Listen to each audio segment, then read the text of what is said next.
नमस्कार, भारत माता की जय।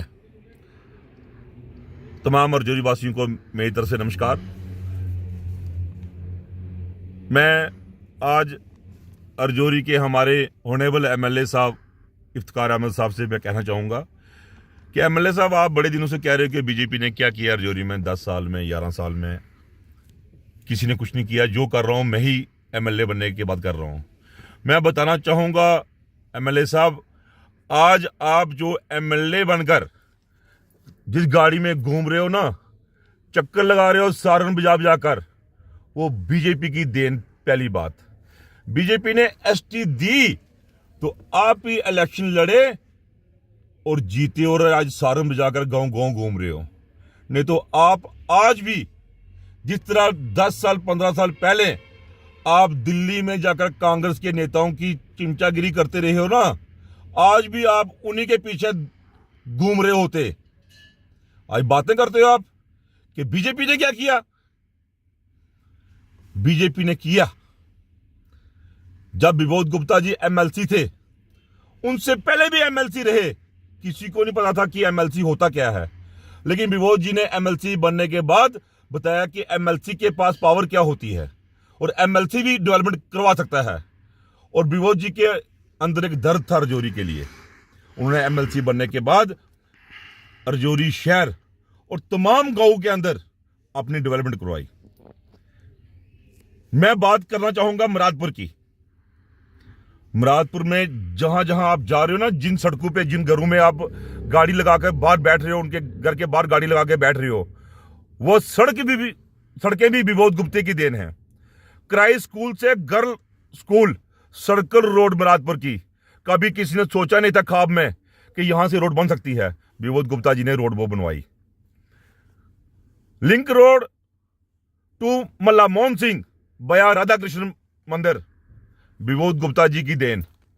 जो रोड, जिस रोड पे आप चल के गए और जहां पे आपने मीटिंग की, वो रोड भी विबोध गुप्ता जी ने बनाई है।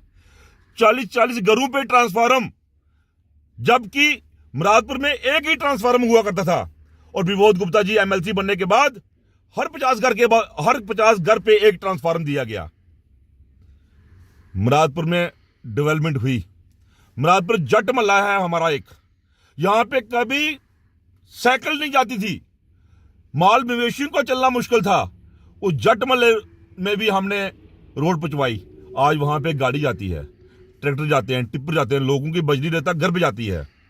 आप बताओगे हमें, आपको बताने की जरूरत नहीं मुझे कि हमने डेवलपमेंट क्या की है। मैं अपनी जनता को बताना चाहूंगा कि विबोध गुप्ता जी ने अपने हैज एमएलसी रहते हुए जो डेवलपमेंट की है, जिसको नहीं समझ आ रही वो हर गांव में जाके देखे, विबोध गुप्ता जी की डेवलपमेंट की निशानी उनको वहां पे नजर आएगी। आपसे पहले भी यहां पे एमएलए रहे हैं। चौधरी कमर साहब एमएलए थे और विबोध जी एमएलसी थे। इन्होंने उस टाइम अर्जोरी के अंदर बहुत बड़े बड़े ब्रिज लाए, चाहे वो बटाला मंग ब्रिज हो, चाहे नावन मल्ला ब्रिज हो, चाहे वो शहर की सर्कल रोड हो। ये डेवलपमेंट हुई है। और आप आज ढंढोरा फेर रहे हो कि डेवलपमेंट क्या हुई।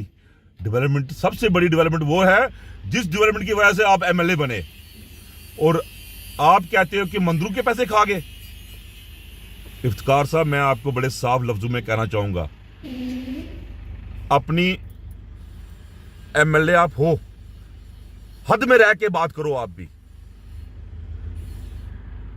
आप किस पे इल्जाम लगा रहे हो कि मंदिरों का पैसा होटल पे लगा के?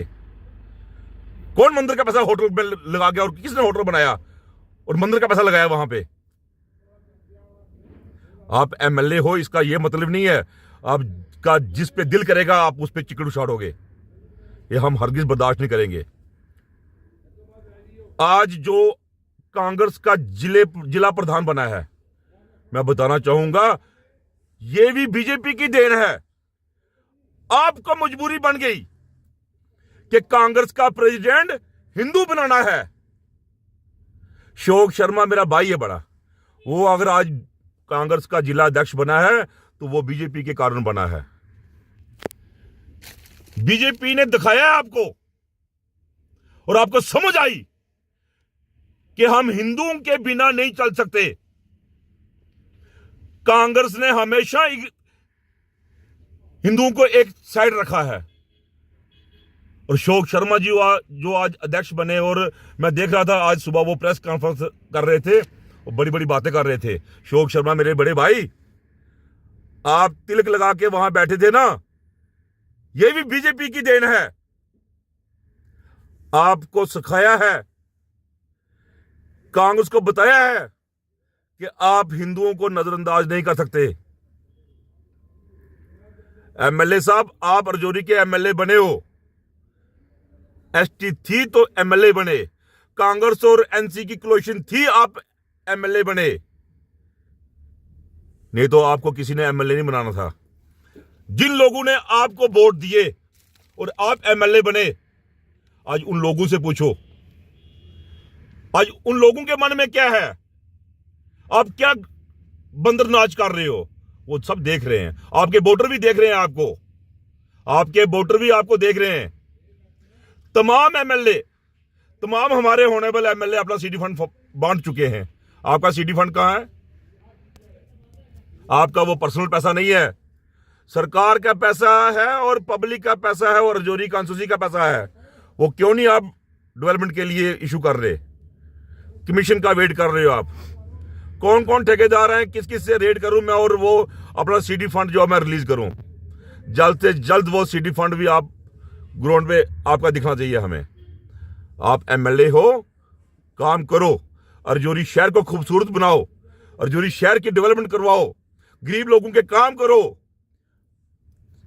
अच्छे अच्छे प्रोजेक्ट लाओ, सड़कें लाओ, पुल बनवाओ।